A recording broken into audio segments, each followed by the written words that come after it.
The dusty winds of Silver Creek swept through the narrow streets of the small frontier town, carrying whispers of a quiet storm brewing.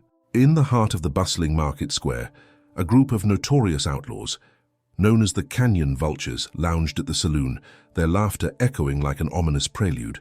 Their reputation was built on fear and lawlessness, and they thrived on intimidating anyone who crossed their path. Among the crowd was 16-year-old Elijah Carter, a determined yet soft-spoken teenager with sharp eyes that mirrored a wisdom beyond his years.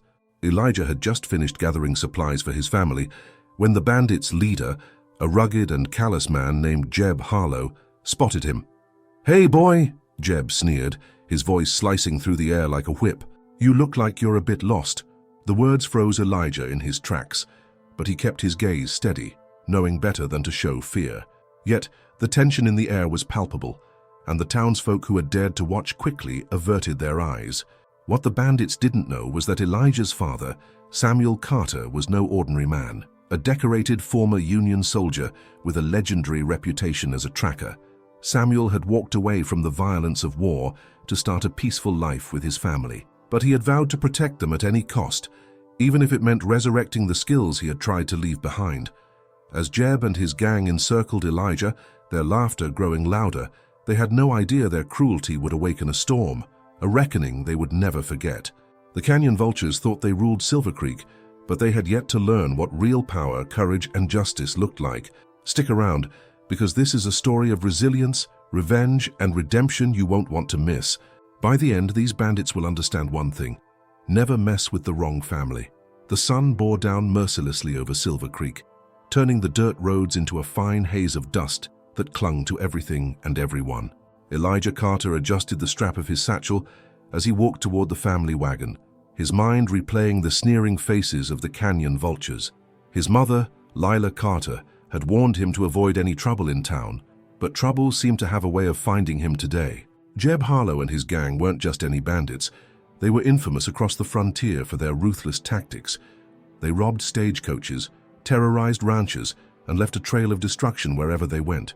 Silver Creek had reluctantly become their latest haunt, and the local sheriff was too fearful or too corrupt to stop them. Elijah reached the wagon, his steps quickening as he felt the bandits' mocking gazes following him. He could hear their taunts. "Where you off to in such a hurry, boy?" Sly, Jeb's wiry right-hand man, called out, his voice dripping with malice. Elijah didn't turn around. He'd been taught to pick his battles, and this wasn't one he could win. But just as he began to climb onto the wagon, Jeb's voice rang out again, this time sharper. "I asked you a question." The silence in the square was deafening as Elijah froze mid-step. Slowly, he turned, his eyes narrowing as he met Jeb's cold stare. The bandits had risen from their seats, their hands resting on the hilts of their guns. The townsfolk had vanished into the shadows, unwilling to risk the wrath of the vultures. "I'm heading home," Elijah said calmly, his voice steady despite the tension. "I'm not looking for trouble," Jeb smirked, his tobacco-stained teeth flashing. "Trouble? You think you get to decide when trouble finds you?" He stepped forward, towering over the boy. "What's in the bag? Maybe you're carrying something worth our time." Elijah clutched his satchel tighter, his jaw clenching. "Just supplies for my family, nothing more." The response only fueled Jeb's amusement. "Family man, huh? Ain't that sweet? Maybe we'll pay your folks a visit sometime. Show them some real hospitality." The threat struck a nerve. Elijah's eyes flashed, and he took a bold step forward, his voice firm. "You'll stay away from my family." The audacity of the boy drew gasps from a few hidden onlookers, but it only made Jeb laugh louder. "You've got some fire in you, kid. I'll give you that, but out here fire doesn't last long." With a flick of his hand, Jeb snatched the satchel from Elijah's grip, spilling its contents onto the ground. Flour, beans, and a carefully folded quilt tumbled out, the latter embroidered by Elijah's mother. The sight of it on the dirty ground made his stomach churn. "Looks like nothing but scraps," Sly said, kicking the quilt aside. The gang erupted in laughter, their mockery echoing through the square. Elijah bent down to gather his things, his hands shaking with a mix of rage and humiliation. But as he reached for the quilt, Jeb planted his boot on it, grinding it into the dirt. "Get out of here, boy," Jeb sneered, "before I teach you what happens to people who don't know their place." The heat of humiliation burned Elijah's cheeks, but he forced himself to stay calm. Without another word, He picked up what he could and climbed onto the wagon. The bandits' laughter followed him as he urged the horse forward, each mocking word cutting deeper than the last. As the wagon creaked down the road, Elijah's thoughts turned to his father. Samuel Carter had always told him to rise above the petty cruelty of bullies, to be a better man. But as he gripped the reins, Elijah wondered if there was a limit to how much a man should endure before he fought back. At the Carter homestead, a modest but well-kept ranch on the edge of Silver Creek, Samuel was repairing a broken fence when Elijah arrived. His tall, broad frame seemed to cast a shadow over the land itself. Samuel's hands were rough from years of work, but his eyes held a quiet wisdom that Elijah admired deeply. Lila emerged from the house, her apron dusted with flour. "Elijah, what happened?" she asked, noticing his disheveled appearance and the torn bag on the wagon seat. Elijah hesitated, glancing at his father. "It was the canyon vultures," he admitted. They took my satchel and dumped everything out in the square." Samuel's expression darkened, but he remained silent, his jaw tightening. "They said they might come here," Elijah continued, his voice faltering. "Said they'd show us hospitality."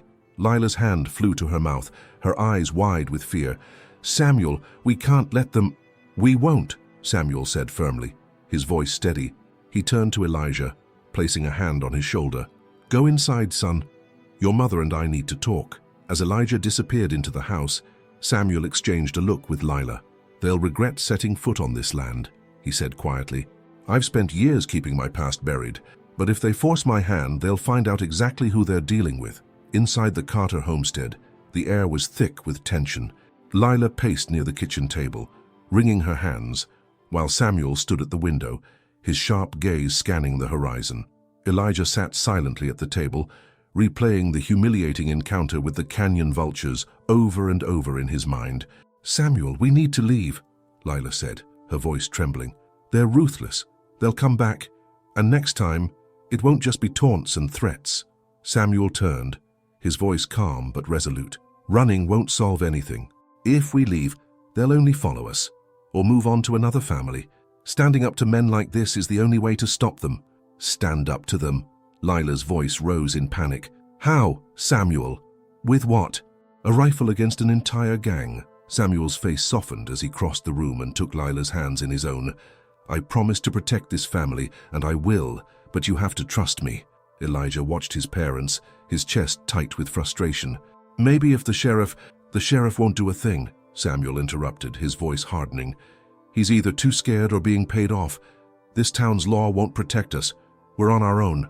A heavy silence filled the room, broken only by the distant sound of crickets outside. Elijah's fists clenched under the table. "It's not fair. They can do whatever they want and no one stops them."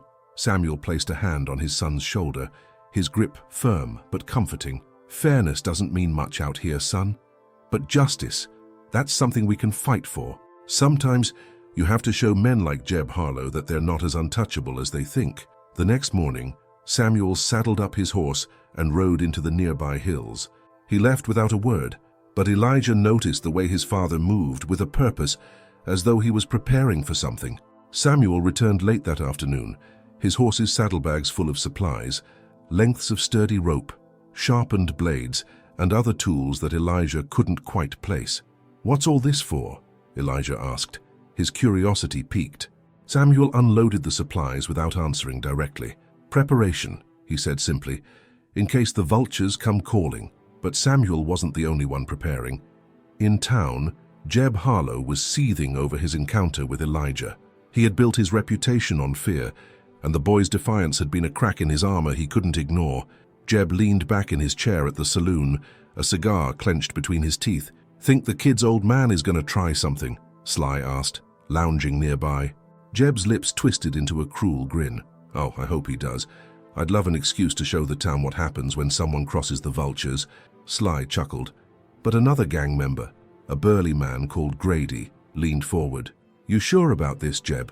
The Carters ain't like most folks. I've heard stories about that Samuel Carter."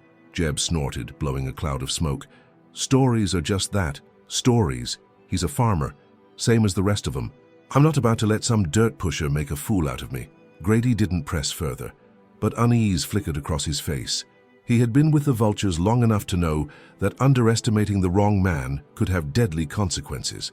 Back at the homestead, Samuel worked tirelessly, fortifying their property in subtle but effective ways. He reinforced the barn doors with iron hinges, buried tripwires around the perimeter, and strategically positioned tools and weapons where they'd be within easy reach. Lila watched from the porch, her heart heavy. "Do you really think this is necessary?" she asked. Samuel paused, leaning on his hammer. "I hope it's not, but I'd rather be ready than regretful." Elijah, eager to prove himself, followed his father's every move, helping where he could. As they worked side by side, Samuel began to share pieces of his past, fragments of a life Elijah had only guessed at. "Back before you were born," Samuel said, his voice low, "I worked as a lawman in Kansas, spent years tracking down outlaws, bringing them to justice. It wasn't always clean work, and it wasn't easy. But I learned a lot about men like Jeb Harlow." Elijah looked at his father in a new light, a mixture of awe and confusion. "Why didn't you ever tell me?" Samuel's expression grew somber.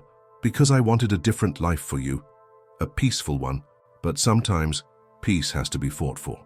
That night, as the family sat down for dinner, the atmosphere was heavy with anticipation. Every creak of the windmill outside made Lila flinch, and Elijah kept glancing toward the window. "Eat," Samuel said firmly. "We'll need our strength." They didn't have to wait long. Just as the sun dipped below the horizon, a faint but unmistakable sound reached their ears, the rumble of horses approaching from the east. "They're here," Elijah whispered, his voice taut with fear and excitement. Samuel rose from his chair, calm and deliberate. "Lila, take Elijah upstairs, barricade the door, and don't come out until I say it's safe." "But Samuel," Lila began, her voice trembling. "Now," Samuel said, his tone leaving no room for argument. "Trust me." As Elijah followed his mother up the stairs, he paused at the landing, looking back at his father. Samuel stood by the door, his rifle in hand, his silhouette outlined against the flickering lantern light. For the first time, Elijah understood the quiet strength his father carried, and the danger that lay ahead. The rumble of horses grew louder, punctuated by sharp, mocking laughter and the occasional shout. Samuel stood at the window, his rifle steady in his hands. The Carter homestead, usually serene and quiet, now felt like a fortress on the brink of a siege. "Come on out, Carter," Jeb Harlow's voice rang through the darkness, carried by the cool night air. "Ain't no use hiding. How you know why we're here?" Samuel's jaw tightened as he peeked through the curtains. A dozen riders sat on horseback, their silhouettes stark against the moonlit prairie. They fanned out, forming a loose semicircle around the house. Jeb sat at the center, his wide-brimmed hat tilted back and a cruel grin plastered across his face. Inside, Elijah and Lila huddled upstairs, peering through the slats of a boarded-up window. "What's he going to do?" Elijah whispered, his voice barely audible. Lila placed a trembling hand on her son's shoulder. "Pray that whatever he does, it keeps them away from us." Outside, Samuel stepped onto the porch, his rifle resting casually in the crook of his arm. He didn't call out or shout. Instead, he let the quiet confidence in his stance do the talking. The soft creak of the porch boards under his boots echoed in the stillness. "Well, there he is," Jeb said, tipping his hat mockingly. "The man himself, mighty bold, stepping out here all alone." Samuel didn't respond immediately. He let the silence stretch, watching the men shift uncomfortably on their saddles. Finally, he spoke, his voice low and even. "What do you want, Harlow?" Jeb leaned forward in his saddle, his grin widening. "I reckon you already know. That boy of yours owes us an apology. Thought he was real funny back in town, didn't he? You know, talking back to me and mine like he's got a right to." Samuel's eyes didn't waver, but his grip on the rifle tightened slightly. "He doesn't owe you a thing." Jeb's laughter was sharp and hollow. "Now, that's where you're wrong, Carter. Says when someone disrespects the vultures, we make an example out of them. Keeps the rest of the sheep in line." Samuel took a step forward, his boots crunching against the gravel path. "And what happens if the sheep stop running?" The challenge hung in the air, thick and tangible. Jeb's grin faltered for a moment before he masked it with bravado. "You got guts. I'll give you that. But guts don't mean much when you're outnumbered." He raised a hand, signaling two of his men. They dismounted, drawing pistols as they approached the porch. "We'll just take that boy off your hands," Jeb said. "Teach him some manners. Don't worry, we'll bring him back." "Eventually." Samuel's voice cut through the tension like a knife. "You're not taking my son." The two men hesitated, glancing back at Jeb for reassurance, but before Jeb could respond, Samuel raised his rifle, aiming squarely at the lead rider. "You've got till the count of 3 to turn around and ride back the way you came." The men froze, their hands hovering near their holsters. Jeb's eyes narrowed. "You really want to test me, Carter? You think you can hold all of us off?" Samuel didn't blink. "1!" A murmur rippled through the gang. Grady, the burly rider from earlier, shifted nervously in his saddle. "Jeb, maybe we ought to—" "2!" Jeb's grin twisted into a snarl. "Fine," he spat. "If that's how you want it." Before he could finish, a distant sound cut through the night, a low, rhythmic rumble. It wasn't the sound of the vulture's horses. This was deeper, more deliberate. Hooves pounding the earth in synchronized rhythm, growing louder by the second. Jeb turned in his saddle, his expression darkening. "What the hell is that?" Out of the darkness, a group of riders emerged, their silhouettes stark against the horizon. They moved with precision, their horses in perfect formation. As they drew closer, the vulture's confidence began to waver. There were at least 20 of them, their faces partially obscured by the shadows, but their presence was unmistakable. Samuel lowered his rifle slightly, a flicker of recognition crossing his face. "What's going on?" Elijah whispered from the upstairs window. "I don't know," Lila replied, her voice trembling. "But whoever they are, they might just save us." The lead rider came to a halt, his horse snorting as he surveyed the scene. He was a tall man with a rugged face and a piercing gaze, his broad shoulders draped in a dark coat. He removed his hat, revealing salt and pepper hair and a scar running down the side of his cheek. "Evening, gentlemen," the man said, his voice calm but carrying an unmistakable authority. "Looks like I arrived just in time." Jeb's confidence faltered, replaced by a mixture of confusion and unease. "Who the hell are you supposed to be?" The man smiled faintly. "Name's Benjamin Ward, but some folks know me better as Iron Ben." His gaze shifted to Samuel and the faintest nod passed between them. "I believe you're causing trouble for a friend of mine." The silence that followed Benjamin Ward's introduction was heavy, a tangible weight pressing down on the standoff. The name Iron Ben had a ripple effect on the vultures. A few of the older gang members visibly stiffened, exchanging uneasy glances. They had heard the stories, everyone had. Iron Ben was a name whispered in saloons and campfires across the region, tied to tales of justice served at the end of a gun barrel. Jeb Harlow's sneer faltered, but he quickly masked it with a mocking laugh. "Iron Ben, huh? Sounds like a name somebody made up to scare kids." Ben smirked, his hands resting casually on the reins. "Funny thing about names, sometimes they come with stories.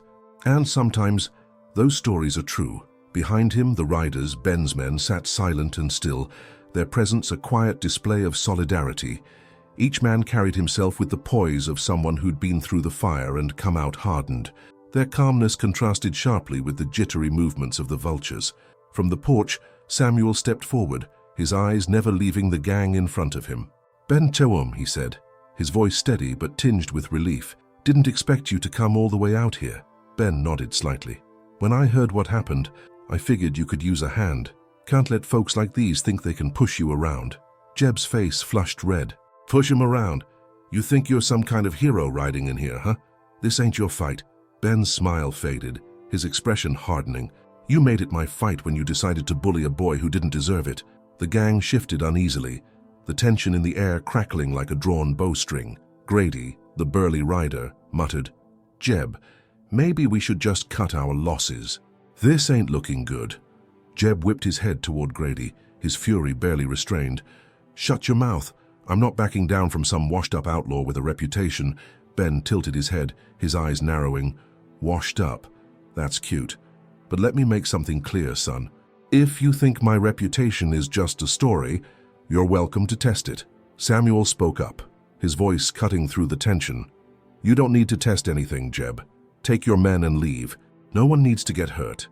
Jeb laughed again, a hollow sound that didn't quite hide the cracks in his confidence. "You think this is over? You think bringing some old man and his posse is going to scare me off?" He turned in his saddle, glaring at his gang. "Mount up. We'll be back when these fools aren't around." The vultures hesitated. Their loyalty to Jeb now weighed against the unease Ben and his men had stirred in them. Grady finally shrugged and swung onto his horse, muttering under his breath. One by one, the others followed, their reluctance evident in their slow, uncertain movements. Jeb lingered, his eyes narrowing at Samuel and then at Ben. "This ain't the end," he spat, his voice low and venomous. "We'll settle this, one way or another." Ben met his glare without flinching. "You're welcome to try, but you might want to think real hard about your next move." With a sharp tug on the reins, Jeb turned his horse and galloped off, his men trailing behind him.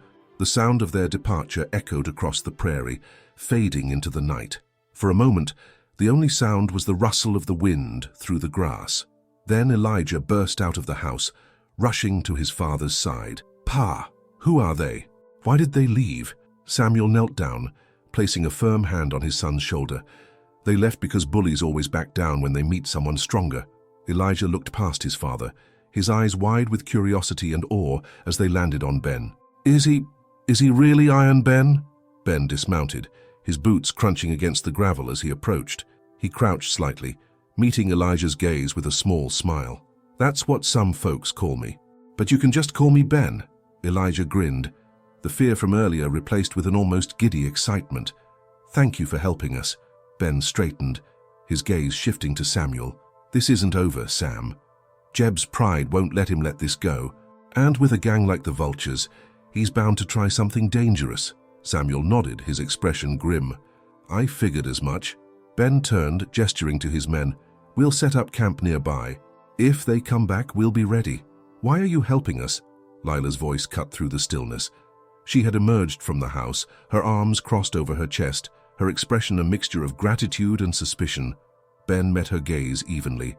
"Because Sam and I go way back, and because folks like Jeb don't stop until someone makes them." She studied him for a moment before nodding. "Then I guess we're lucky you showed up." Ben smiled faintly. "Luck's got nothing to do with it, ma'am. Just doing what needs to be done." As the embers of tension cooled and the Vultures disappeared into the horizon, a quiet unease settled over the Ward homestead. The moon cast a pale glow on the land, illuminating the rough-hewn fences and the farmhouse that had withstood storms and trials alike. Inside, the family sat around the kitchen table with Ben and his closest allies. The room was heavy with unspoken worries, yet the presence of the veteran outlaw carried a sense of guarded hope. Samuel passed around steaming cups of coffee, his hands steady despite the turmoil of the evening. "Ben, you said Jeb wouldn't let this go. What do you reckon he's planning?" Ben leaned back in his chair, the weight of experience evident in his posture. "Jeb's the kind of man who thrives on control. Tonight, he was humiliated, and men like him don't take that lightly. He'll regroup, call in favors, maybe bring reinforcements. My guess he's already planning his next move." Lila's voice was firm as she addressed him. "If you knew this would happen, why step in? You've only painted a target on us." Ben's sharp gaze met hers, but his tone remained even. "I stepped in because bullies like Jeb won't stop until they've taken everything you've got. A target was already on you the moment they decided Elijah was easy prey." The room fell silent. Lila's lips pressed into a thin line, but she didn't argue further.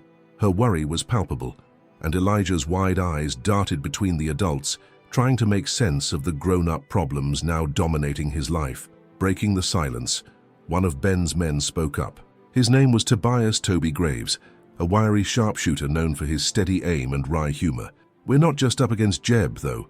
Word is, the Vultures have been working with a man named Lyle Crenshaw." Samuel frowned. "Crenshaw?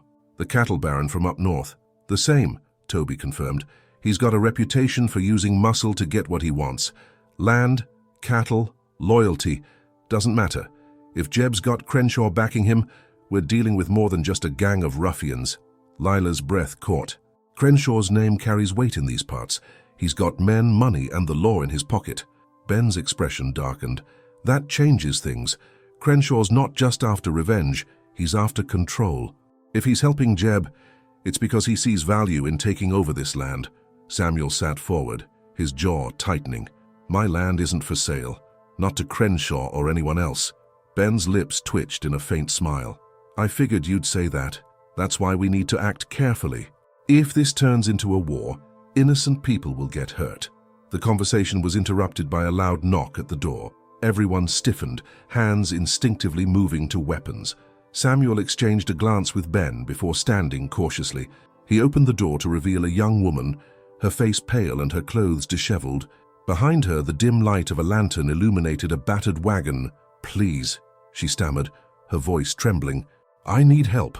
Samuel ushered her inside, and Ben's men immediately began scanning the horizon for signs of pursuit.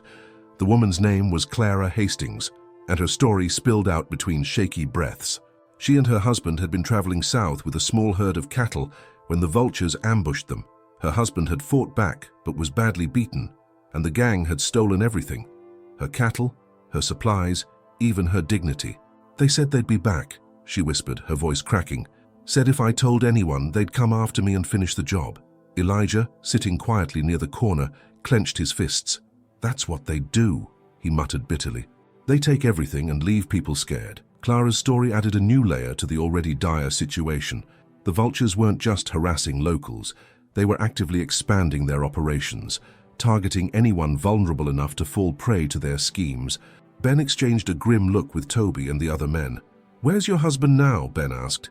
"In the wagon," Clara replied. "He's hurt bad. Needs a doctor." "I'll fetch Doc Wallace," Samuel said, already grabbing his coat. "No," Ben interjected. "Doc's a good man, but he's loud, and word travels fast. We don't want the vultures knowing where this family is. Toby, get the supplies from our saddlebags. We'll tend to him here." While Toby and the others worked to stabilize Clara's husband, Ben and Samuel pulled her aside. "This isn't just about you anymore," Ben said gently. "If they're doing this to travelers, they're trying to send a message. Crenshaw's likely using the vultures to lay the groundwork for something bigger."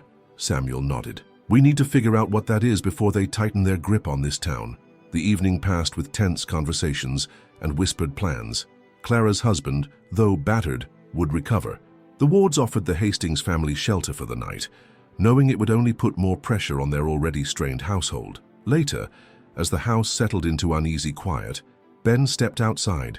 The stars above were sharp and clear, and the cool breeze carried with it the weight of looming conflict. Toby joined him, his rifle slung over his shoulder. "You think Crenshaw's making a play for Riverbend?" Toby asked. Ben's eyes stayed fixed on the horizon. "I don't think it. I know it. And if we don't stop him, he'll take this land piece by piece now until there's nothing left." The morning sun cast long shadows over the Ward farm, painting the land in hues of gold and amber. Despite the serene beauty, an unspoken tension gripped the homestead. Inside the farmhouse, the family and Ben's group gathered around the table, their faces marked by the events of the night before. Clara Hastings, seated next to her husband, clutched his hand tightly, her eyes darting between the men who had protected her family. Lila stood near the stove, hands busied with preparing breakfast, though her movements were sharp with frustration. She broke the silence first. "Ben, you've dragged us into something far bigger than you're letting on. If Crenshaw's involved, this isn't just about Jeb and his gang, it's about power, and men like Crenshaw don't play fair." Ben looked up from his coffee, his expression unreadable. "You're not wrong, Lila, but waiting for him to back off isn't an option. He won't stop until he's taken what he wants." "And what about what we want?" Lila snapped, her voice tinged with fear and anger. "I want my son to grow up without looking over his shoulder. I want peace, Ben. Can you promise us that—" Elijah, sitting quietly at the far end of the table, suddenly stood, his chair scraping against the floor. "I'm sorry, Ma, but this isn't just about us anymore. If we let them get away with this, it'll never stop. They'll just keep coming back." His words hung in the air, his youthful defiance at odds with the weight of what he was saying. Lila turned to him, her face softening. "Elijah, I know you want to stand up for what's right, but you're still just a boy. You shouldn't have to fight these battles." "I'm not a boy anymore," Elijah said firmly. "I can't just stand by while they hurt people like Clara and her husband." The room grew quiet again, the family caught between protecting what they had and the moral imperative to resist. Ben finally broke the silence, his voice steady and calm. "Elijah's right. None of us want this fight, but it's here whether we like it or not. What we decide now will shape what comes next, not just for this family, but for everyone in Riverbend." Samuel leaned back in his chair, his jaw tight as he considered Ben's words. "You think Crenshaw will come here directly?" Ben nodded. "Not at first. He'll send men to test our defenses, try to scare us into backing down. If that doesn't work, he'll come himself. Crenshaw likes to make a show of strength when it matters most." Clara, who had been silent until now, spoke up, her voice trembling but determined. "Then what can we do? My husband and I can't go back out there. We'd be sitting ducks. You'll stay here for now, Samuel said firmly. We'll figure out the rest as we go. Lila, her shoulders slumping under the weight of the discussion, turned back to the stove. It's not just our fight anymore, is it? No, Ben replied quietly. It's not. Elijah found himself in the barn, watching Toby inspect and clean his rifle. The air smelled of hay and horses, the familiar scents grounding him even as his mind churned with uncertainty. After a few moments, Toby glanced up and gestured for Elijah to join him. You've got that look?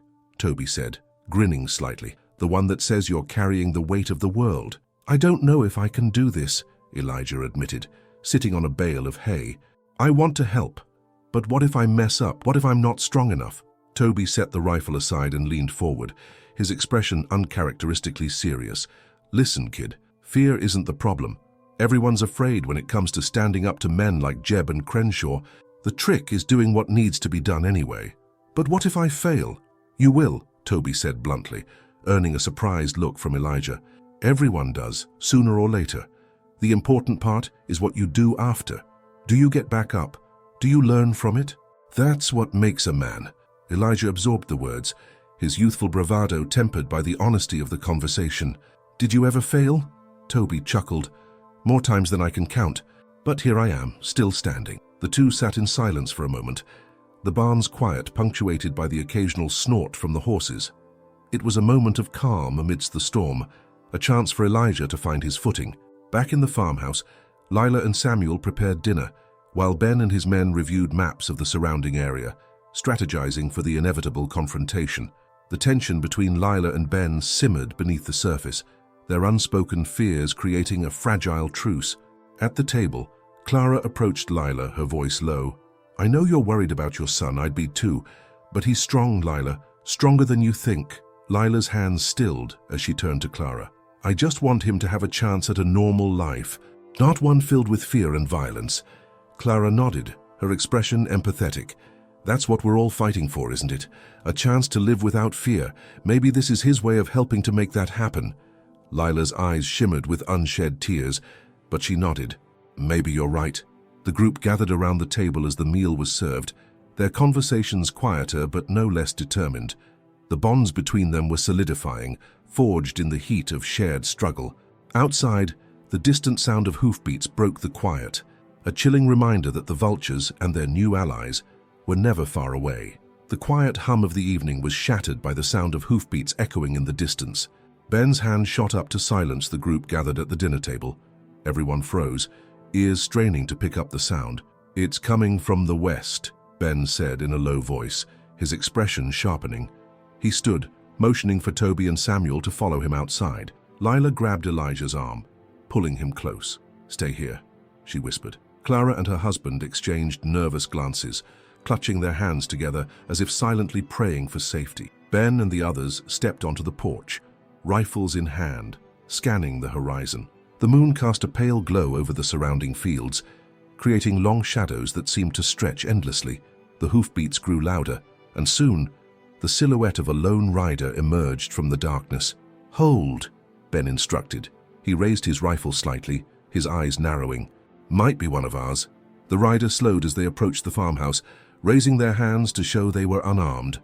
Ben stepped off the porch, moving cautiously toward the figure, his boots crunching on the gravel. As the rider drew closer, the firelight from the windows illuminated their face. It was a young man, dirt-smudged and sweating, with a desperate look in his eyes.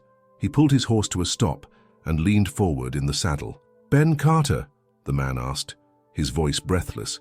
That depends on who's asking, Ben replied, his rifle still raised. I'm from Dry Creek, the rider said quickly, his words tumbling over one another. They're coming. Crenshaw's men, dozens of them. They hit our town at dusk, burned half of it down. They're heading this way. Ben's expression darkened, and he gestured for the man to dismount. Come inside. Tell us everything. The room was tense as the rider recounted the events. They came in like a storm, he said, his voice trembling. Jeb's gang and others. More men than I'd ever seen, all armed to the teeth. They didn't just take what they wanted, they sent a message. Said anyone helping Ben Carter would suffer the same fate. Lila's face turned pale, and she looked at Ben. They're burning towns just to get to you. Ben's jaw tightened, his hands clenched into fists. Crenshaw's trying to scare people into turning on us. He knows fear can be just as powerful as a bullet. The rider nodded. They're spreading out, setting up camps along the main road, but they're not moving fast. It's like they're waiting for something. Or someone, Toby added grimly. Samuel leaned forward, his voice low. What about the sheriff in Dry Creek? Did he do anything to stop them? The young man shook his head. Sheriff's dead. They shot him in the street, made an example of him. A heavy silence fell over the room. Ben stood and began pacing, his mind racing. If they're camping along the road, they're planning to draw us out. They want us to make the first move. Then we don't, Samuel said firmly. We dig in here, fortify, and make them come to us.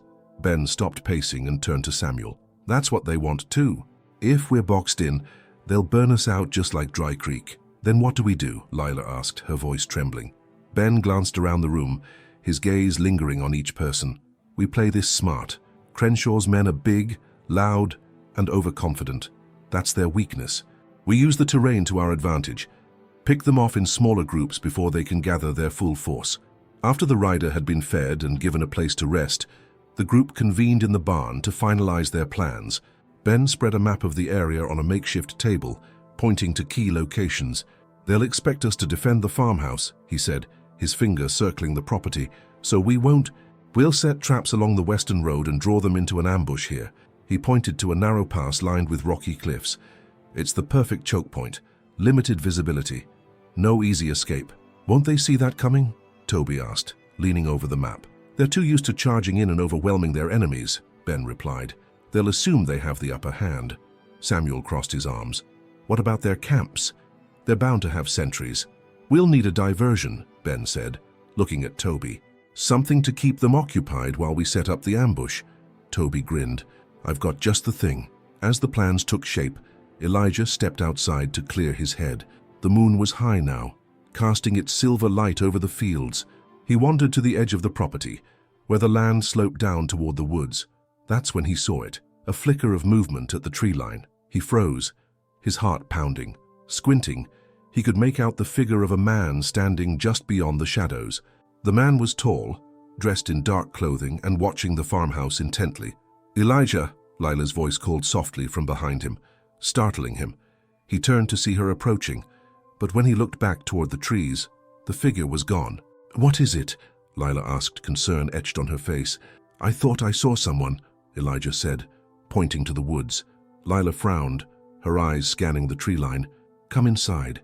We can't take any chances. As they walked back to the farmhouse, Elijah couldn't shake the feeling that whoever or whatever he had seen wasn't done watching. As dawn broke over the farm, the atmosphere was heavy with anticipation. The group had spent the night preparing for the impending assault, setting traps, positioning supplies, and finalizing their strategies. The earlier sighting at the tree line still weighed on Elijah's mind, though he hadn't mentioned it to anyone else. Instead, he focused on the tasks assigned to him, determined not to be a burden. Inside the barn, Ben and Samuel went over the map one last time. Lila hovered nearby, her worry evident despite her efforts to hide it. How many men are we really up against? She asked. Samuel sighed, scratching his beard. If the riders' count was accurate, at least 30 in the first wave, maybe more if Crenshaw rallies his allies. Lila frowned, her gaze flicking to the farmhouse.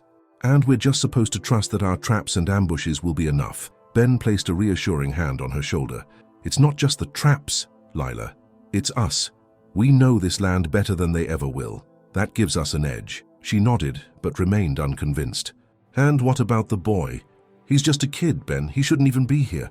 Ben's expression hardened. Elijah's stronger than you think. He's got a fire in him. He reminds me of... He stopped, his jaw tightening. He'll be fine. Lila studied Ben's face for a moment before stepping closer. You still think about her, don't you? Ben's eyes dropped to the map. Every day. But right now we've got to focus on what's in front of us. Elijah sat alone at the edge of the fields, sharpening a small blade Ben had given him. The rhythmic motion helped calm his nerves, though his mind raced with thoughts of what lay ahead. He felt a presence beside him and looked up to see Toby sitting down, his rifle slung over one shoulder. You're good with that, Toby remarked, nodding to the blade. Elijah shrugged. Ben showed me how... He said a dull blade's just as dangerous to the wielder as it is to the enemy. Toby chuckled. Sounds like Ben. He's always got a lesson tucked into everything. Elijah hesitated, then asked, "Were you scared your first time?" "You know, in a fight." Toby's smile faded, and he stared out at the horizon.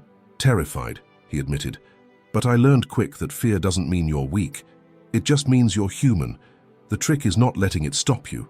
Elijah nodded, his grip tightening on the blade. "I just don't want to let anyone down." "You won't," Toby said firmly. "You've got more guts than most men twice your age. Just remember, it's not about being the fastest or the strongest. It's about keeping your head." As preparations continued, Ben noticed a figure approaching the farmhouse from the direction of the woods. His rifle was in his hands instantly, but as the figure drew closer, he recognized an old face. Josiah Green, a former tracker and occasional informant known for his knowledge of the area. "Josiah!" Ben called out, lowering his rifle but remaining on guard. The wiry man, dressed in tattered clothes and with a perpetual twitch in his eye, raised a hand in greeting. "Ben Carter. Still causing trouble, I see." Ben motioned him toward the barn. "What brings you here?" Josiah glanced around, his eyes sharp. "Word travels fast. I heard Crenshaw's making moves, and it didn't take much to figure he'd be aiming for you." "What do you know?" Ben asked, cutting to the chase. Josiah leaned in, his voice low. "Crenshaw's got more than just guns and men this time. He's been meeting with someone who knows the land as well as you do, a local." Ben's jaw clenched. "You're saying he's got a tracker?"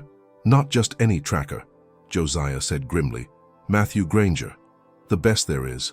The name sent a ripple of unease through the group. Granger was a legend in the region, known for his ability to move unseen and strike with deadly precision. If he was working with Crenshaw, the stakes had just risen. Ben nodded slowly. "Thanks for the warning, Josiah. You're welcome to stay, but I'm guessing you're not much for sticking around." Josiah grinned. "You know me too well. Just figured you'd want to know what you're up against. Good luck, Ben. You'll need it." That evening, the group gathered around the map once more. The revelation about Granger had shifted their priorities. "He'll know every weak spot on this land," Samuel said. "If we're not careful, he'll use it against us." Ben studied the map, his mind racing. "We'll have to play him at his own game. Set up decoys, false trails, anything to throw him off. We've got to make him question his instincts." Toby frowned. "What about the rest of the gang? They won't wait while Granger plays hide and seek." "We'll need to divide them," Ben said. "Hit their smaller groups first. Force them to spread out even more. It'll make Granger's job harder." Lila looked at Elijah, who had been quietly listening. "And what about him? Where does he fit into all this?" Ben met Elijah's gaze. "He'll be with me." Elijah straightened, surprised. "Me? Why?" "Because I need someone I can trust," Ben said, "and because it's time you saw what you're really capable of." As the group dispersed to finalize their tasks, the sense of unease lingered. The night seemed darker than usual, the air heavy with the promise of violence. Lila sat by the fire, watching the flames dance and crackle, while Elijah lay awake in the loft, clutching the blade Toby had helped him sharpen. Out in the woods, unseen eyes watched the farmhouse. Matthew Granger knelt in the shadows, his expression unreadable as he observed the comings and goings of Ben's crew. He smirked, rising silently and disappearing into the night. The trap was set, but for whom? The following morning arrived heavy with tension, as though the land itself braced for the inevitable storm. The group was scattered across the farm, each member stationed strategically to maximize their chances of surviving what was to come. Ben, ever the tactician, walked the perimeter one last time, making slight adjustments to their traps and defenses. Elijah followed closely behind, his steps quiet but deliberate. The boy's face was etched with determination, his jaw set as he carried the weight of his responsibility. Ben paused near a fence post, glancing over his shoulder. "Elijah," he began, "today's not about being a hero. It's about sticking to the plan, no matter what happens." "You understand?" Elijah nodded. "I won't mess this up." Ben studied him for a moment, then placed a hand on his shoulder. "I know you won't." As the sun climbed higher, the distant sound of hooves and wagon wheels cut through the stillness. Samuel, positioned in the barn's loft with a rifle, whistled sharply to signal the approach. Everyone snapped to attention. A lone rider emerged from the woods, his horse moving at a slow, deliberate pace. The man was gaunt and wiry, his sharp eyes sweeping the farm like a predator sizing up its prey. It was Matthew Granger. Ben stepped forward, stopping just short of the property line. He kept his posture relaxed, but his hand close to his hip where his revolver rested. "Granger," he called out, his voice steady. "Didn't think you'd lower yourself to working for a scoundrel like Crenshaw." Granger smirked, reining in his horse. "Money talks, Ben. You know that. Besides, Crenshaw's got a knack for persuasion." Ben's eyes narrowed. "He sent you here to talk," the tracker shrugged. "Not exactly. He wanted me to deliver a message." His hand dipped into his coat, retrieving a folded piece of paper. He tossed it onto the ground between them. Ben bent to pick it up, his movements slow. He unfolded the note, his eyes scanning the hastily scrawled words, "Surrender the boy and no one else gets hurt." A low growl of anger escaped Ben's throat. "You tell Crenshaw this isn't how we handle things here." Granger chuckled, unfazed. "Didn't think you'd fold that easy. Guess I'll see you soon then." With that, he turned his horse and rode back into the woods, leaving behind the unmistakable promise of bloodshed. Back at the farmhouse, Ben gathered the group to relay the message. Tension crackled in the room as he laid the note on the table. Elijah stared at it, his fists clenched. "They want me," he said, his voice low. "They think if they take me, this is over." Lila stepped forward, her expression fierce. "That's not happening. We're not handing you over to those animals." Samuel crossed his arms. "They're trying to rattle us, make us second-guess ourselves. We can't let them." Toby looked at Ben. "What's the play?" Ben took a deep breath, his mind racing. "We stick to the plan, but Granger's involvement complicates things. He'll figure out the traps if we're not careful. So we set new ones," Lila said, her tone defiant. "We adapt." Ben nodded. "Exactly. And we force them to play on our terms." As the group dispersed to prepare for the attack, Elijah found himself standing alone by the fields, staring at the woods where Granger had disappeared. His thoughts churned with doubt and fear, but beneath it all was a growing sense of resolve. Lila approached, her expression softening when she saw the turmoil in his eyes. "You're carrying too much, Elijah," she said gently. "This isn't all on you." He looked at her, his voice trembling. "If I wasn't here, none of this would be happening." "That's not true," Lila replied firmly. "Crenshaw doesn't need a reason to hurt people. You being here is just his excuse." Elijah hesitated, then asked, "Do you think I can do this, really?" She smiled faintly, placing a hand on his cheek. "I think you're stronger than you know, and I think Ben sees that too. Trust him." "Trust us." At sundown, the first wave arrived. It wasn't a full assault, more of a test. A handful of Crenshaw's men emerged from the tree line, their weapons drawn as they advanced cautiously. They didn't know about the pitfalls Ben had set along the perimeter. The first man tripped a wire, triggering a concealed net that yanked him off the ground. His scream drew the attention of his comrades, who immediately scattered. From his perch in the barn, Samuel fired a warning shot, narrowly missing one of the men. The others turned tail and ran back into the woods, dragging their captured comrade with them. Back at the house, Ben watched through binoculars, his expression grim. "That was just the beginning," he muttered. "They're testing us." "They'll be back," Toby said. Ben nodded. "And when they come, it won't be for a skirmish. They'll bring everything they've got." Later that night, as the group regrouped in the farmhouse, Samuel brought in something he'd found near the tree line, a discarded map. It showed detailed notes about the farm, including the location of their supplies and escape routes. "How the hell did they get this?" Toby demanded, his face pale. Samuel pointed to the corner of the map, where a distinctive mark was scrawled. It was the emblem of a local supplier, one they'd been using for months. Lila's eyes widened in horror. "We've been compromised. Someone's been feeding them information." Ben's jaw tightened, his mind racing. The realization was a gut punch, but it also gave him a new advantage. If they've got a mole, they'll be expecting us to panic. Let's use that against them. As the night deepened, the group worked tirelessly to adjust their defenses, knowing the real battle was on the horizon. The quiet of the night was broken only by the faint rustling of leaves and the occasional hoot of an owl. Inside the farmhouse, the group gathered around the kitchen table, their faces illuminated by the dim glow of a lantern. The tension was palpable, the weight of the looming confrontation pressing down on everyone. Ben laid the map Samuel had recovered on the table, his finger tracing the lines and marks Crenshaw's men had added. "They know our layout," he said grimly. "That means they'll come at us from angles we aren't prepared for." Samuel leaned in, his eyes scanning the map. "What's the plan, then? They've got numbers and firepower. We've got what?" A handful of traps. Ben looked at him, his voice steady. We've got something they don't. Our wits and our resolve. They're coming here cocky, thinking we're cornered. That's their weakness. Lila tapped the edge of the map with her finger. If they're expecting us to defend the house, maybe we make it look like that's where we're strongest. Ben nodded, a plan forming in his mind. Exactly. We fortify the house as a decoy, but our real defenses will be out here. He pointed to a section of the fields near the barn. We'll draw them in, split them up and pick them off. Divide and conquer, Samuel said with a grin. I like it. Elijah, who had been quietly observing, spoke up. What about the mole? If they've been feeding Crenshaw information, they'll know this too. Ben's expression darkened. That's why we keep the final details in our heads. No more written plans. If anyone spills this, it'll be obvious who. The room fell silent for a moment, the gravity of Ben's words sinking in. They were gambling on trust, and that was a dangerous game.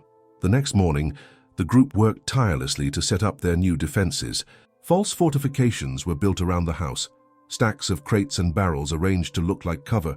Meanwhile, the real traps were laid in the fields, hidden pits, tripwires connected to makeshift explosives, and barricades designed to funnel the attackers into narrow choke points.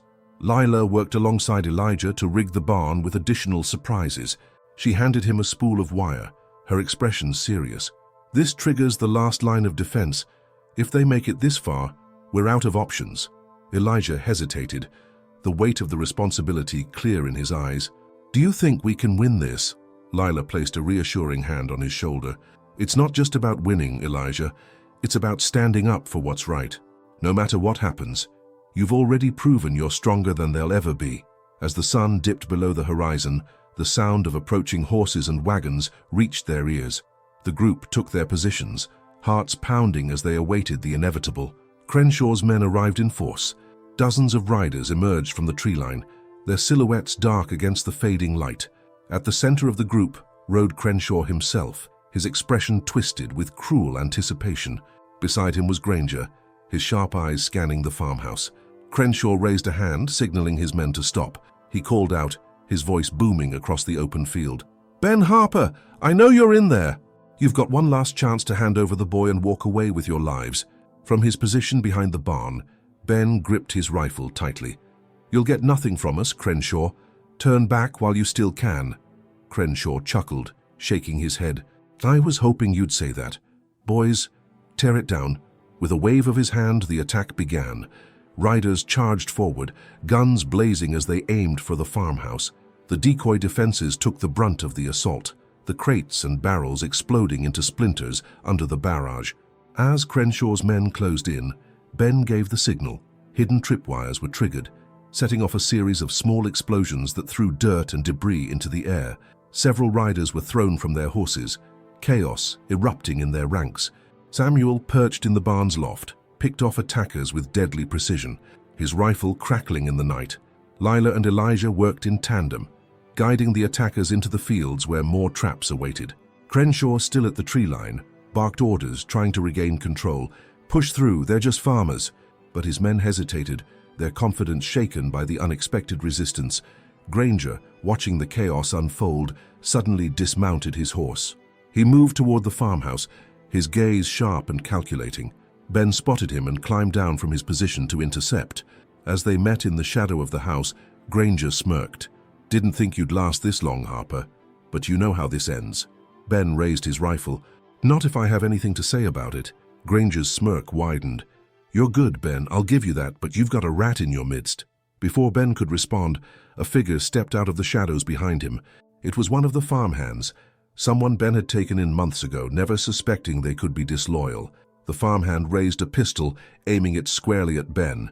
Before the traitor could pull the trigger, a gunshot rang out. The farmhand crumpled to the ground, revealing Elijah standing behind him, his hands trembling as he lowered his own weapon.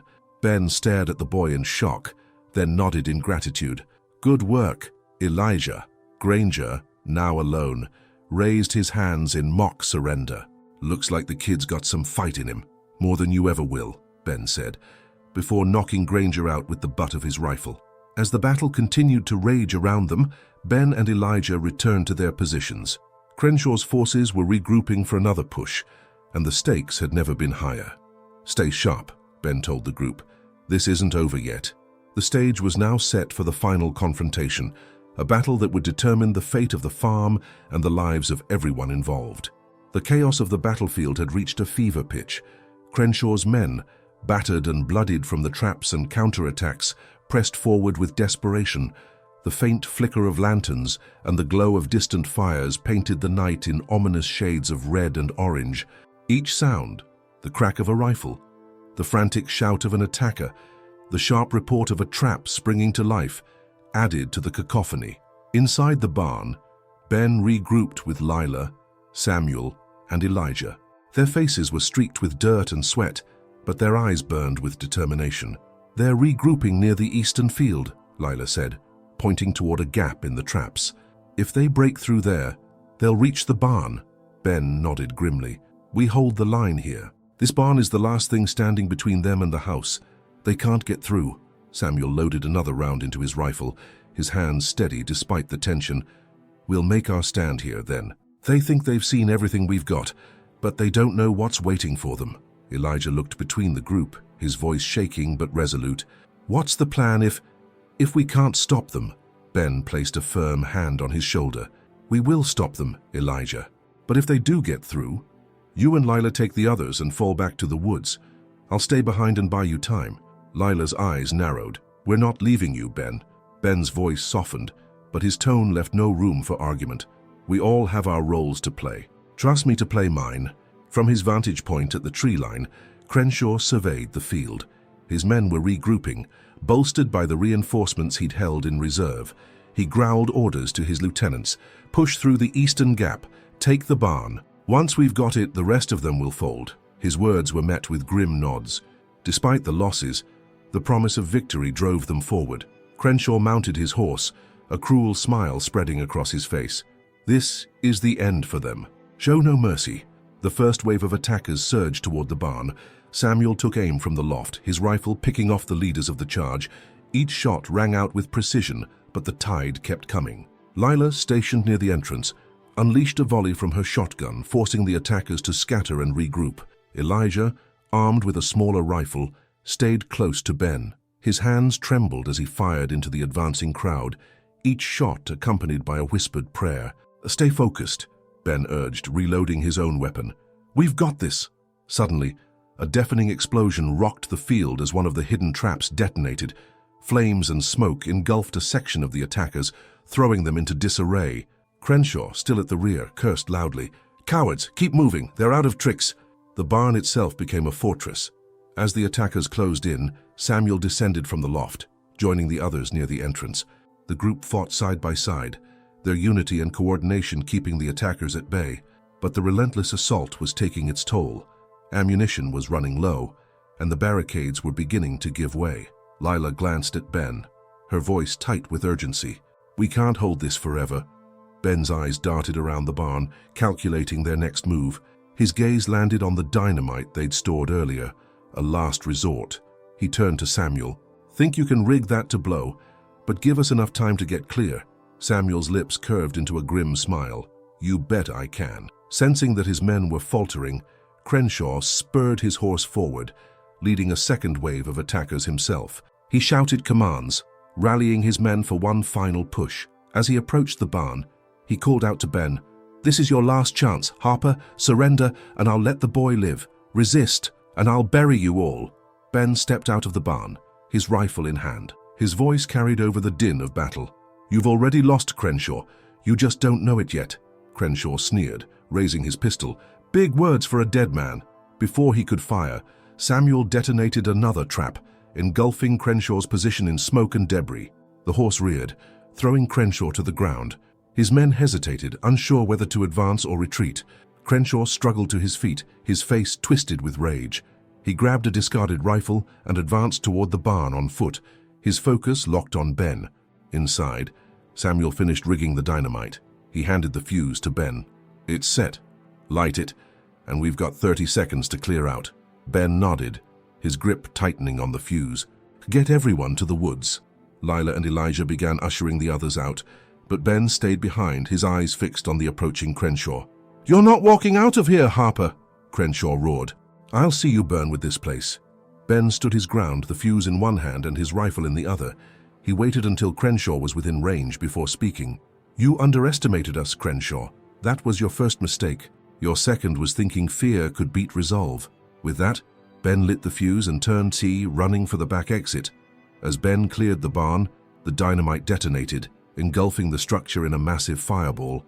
The shockwave knocked Crenshaw and his remaining men off their feet, scattering them across the field. The survivors, demoralized and leaderless, began to flee, their will to fight broken. Those who remained were quickly subdued by the remaining defenders. From their position in the woods, Lila and Elijah watched the explosion, their faces etched with concern.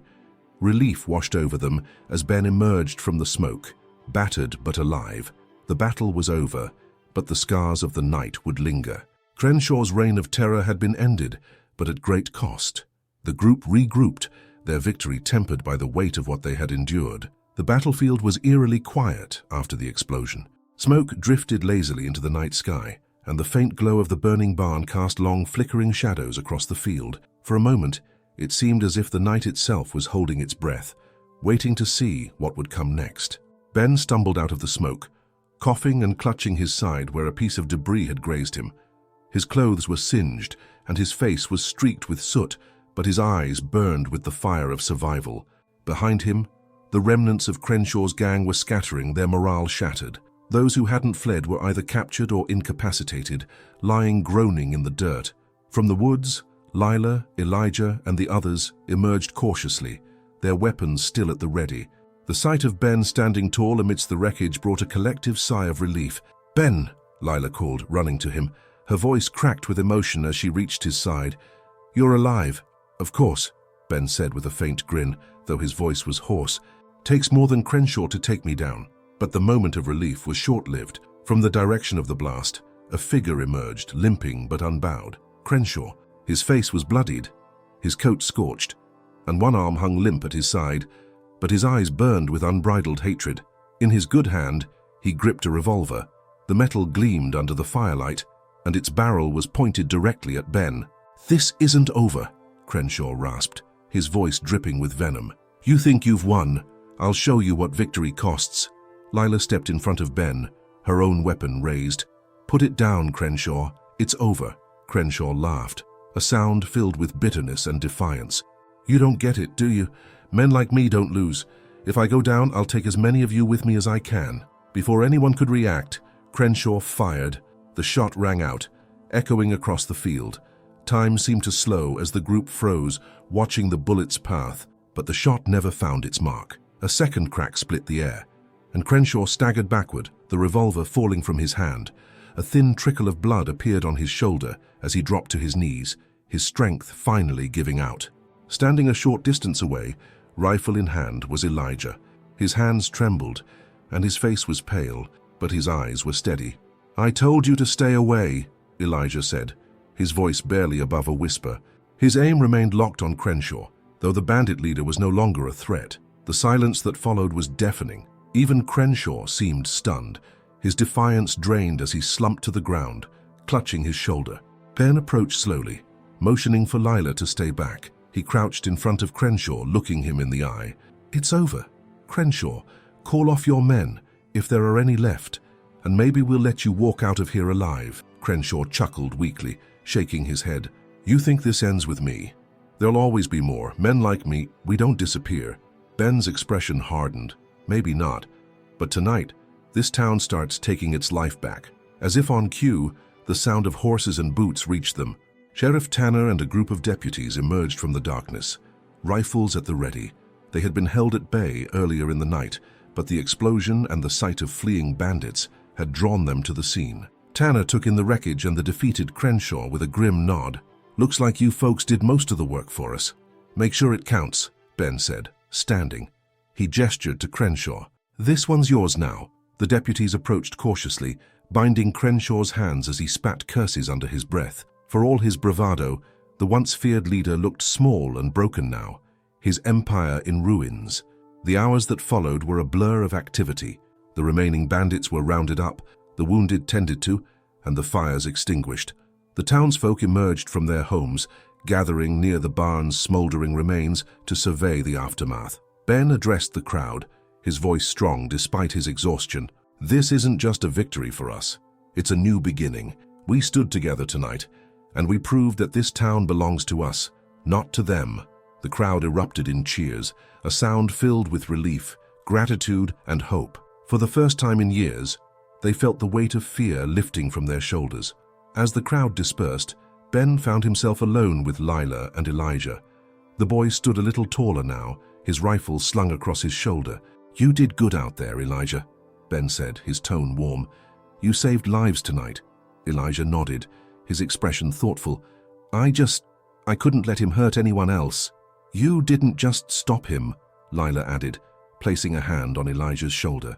"You showed him, and everyone else, what real courage looks like." For a moment, the three of them stood in silence, watching as dawn began to break over the horizon. The light revealed a town battered but not broken, its people weary but resolute. Ben looked at his family, a faint smile on his lips. "We've got a lot of work ahead of us, rebuilding, repairing, but I think we've got a good start." Lila smiled back, her eyes shining with pride. "This town has us. That's all it needs." As the first rays of sunlight touched the land, Ben felt a deep sense of peace. They had faced the storm, and they had come out stronger. Whatever challenges lay ahead, they would face them together. As the sun climbed higher into the sky, Riverbend stirred with the promise of a new day.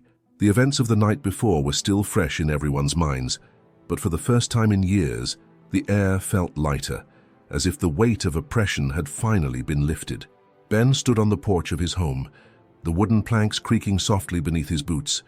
In the distance, he could see people bustling about the town square, cleaning up debris, repairing broken windows, and laughing together. The scars of the battle were visible, but so was the resilience of the community.